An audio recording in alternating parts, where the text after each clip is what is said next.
Aqui a gente tem dois ícones da Segunda Guerra Mundial, certo?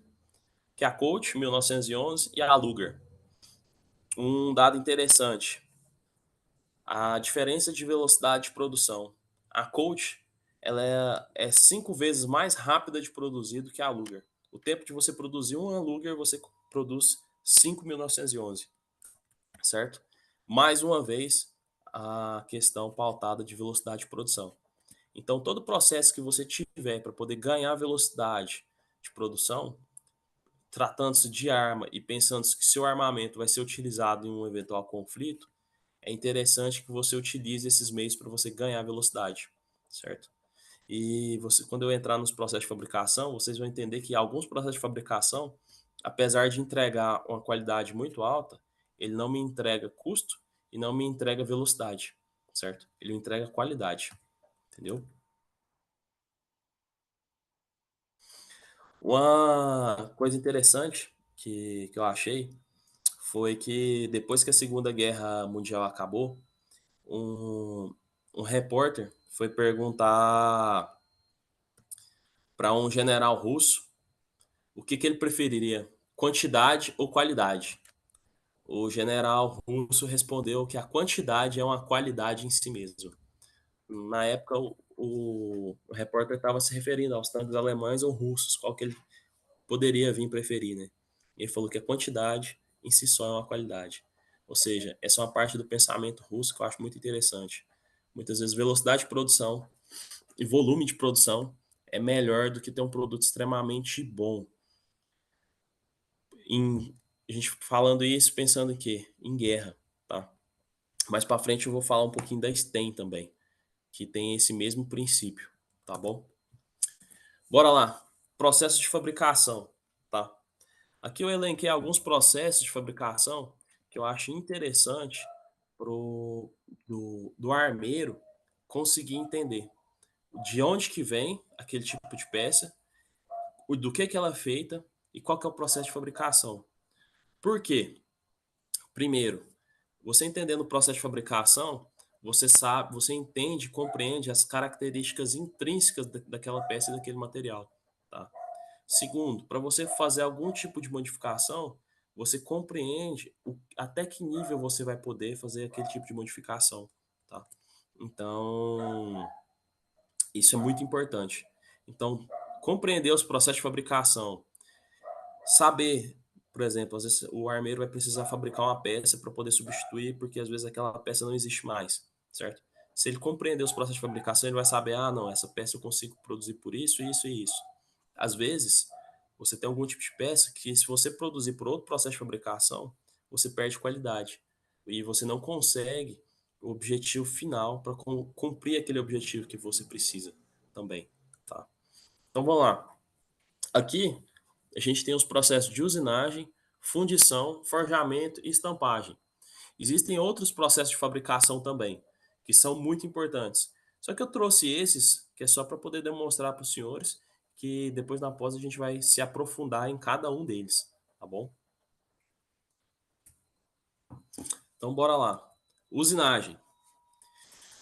O processo de usinagem, ele é basicamente você cortar o metal, certo?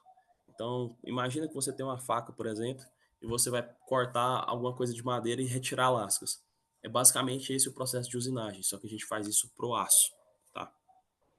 O processo de usinagem, ele é um processo que eu consigo dimensão, eu consigo uma alta resistência do meu material, certo?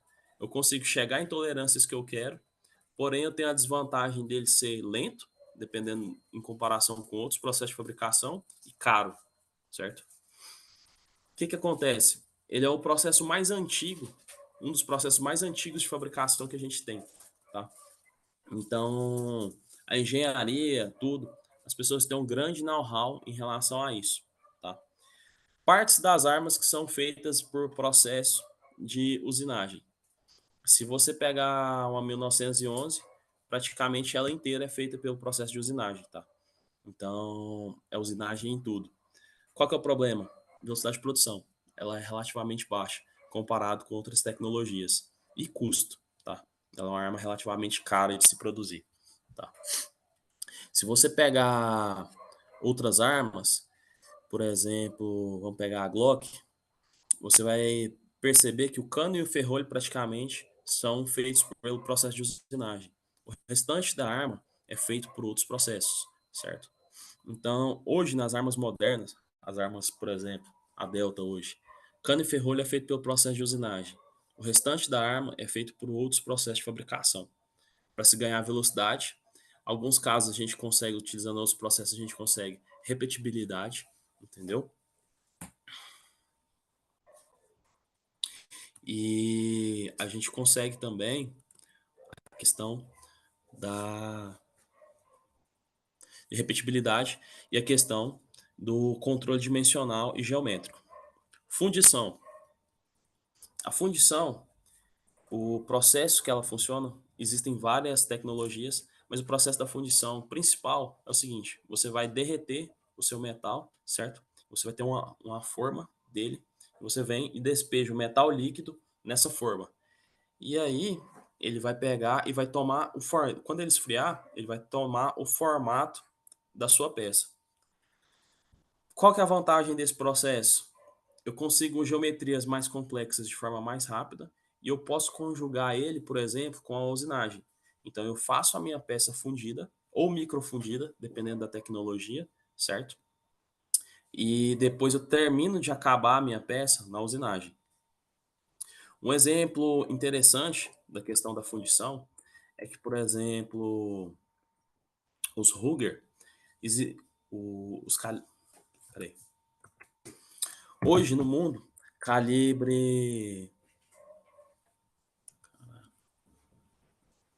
Hoje no mundo, calibre 454 Cazoo, existe apenas uma marca de revólver que tem 6 tiros. Todas as outras marcas têm 5 tiros. Por que isso? Qual que é a vantagem disso? Tá? Como a Ruger utiliza microfusão, eles conseguem desenvolver e sintetizar o aço dentro da fábrica. Então ele não precisa comprar um grade de aço específico feito por uma empresa de fabricação de aço. Eles produzem o aço dentro de casa. Então eles desenvolveram uma liga especial que, nesse caso, o 454 Cazoo deles, o revólver, eles conseguem ter 6 tiros. Isso é uma curiosidade, uma vantagem, por exemplo, do processo de fundição. Tá? Avançando mais um pouco, a gente tem o processo de forjamento. Qual que é a ideia do forjamento? Você aquece o aço, certo? Ele não chega a fundir, mas ele fica pastoso.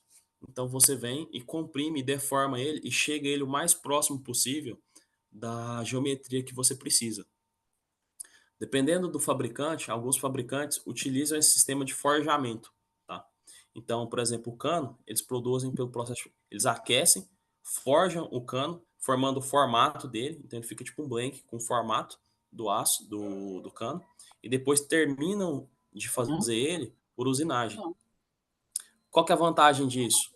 Você perde menos tempo usinando, então você ganha velocidade de produção, certo? Próximo processo é o de estampagem. É, mas sabe, Tem alguma dúvida? Eu só acho que vazou um áudio aqui, peraí. Oi? Acho que abriu um microfone sem querer de algum aluno. Ah, não, beleza. Então vamos lá, processo de estampagem. Quem é um povo que tem o domínio muito firme e muito forte do processo de estampagem são os alemães, certo? Os alemães e os austríacos. No mundo hoje, quem domina de forma muito grande o processo de estampagem são eles. O que é produzido hoje, por exemplo, em algumas armas pelo processo de estampagem? 90% das barras de gatilho das pistolas hoje são produzidas pelo processo de estampagem. Outra parte hoje, que é uma tendência, por exemplo, você pega a SIG P226, não, P226, a SIG P320, ou então você pega a maçada, a armação interna, o sistema interno dela é feito pelo processo de estampagem. Qual que é a vantagem disso? Você tem uma arma mais leve e você tem velocidade no seu processo de fabricação, certo? Então, aquele bloco interno, por exemplo, da Massada ou da P320, ele é todo feito pelo processo de estampagem.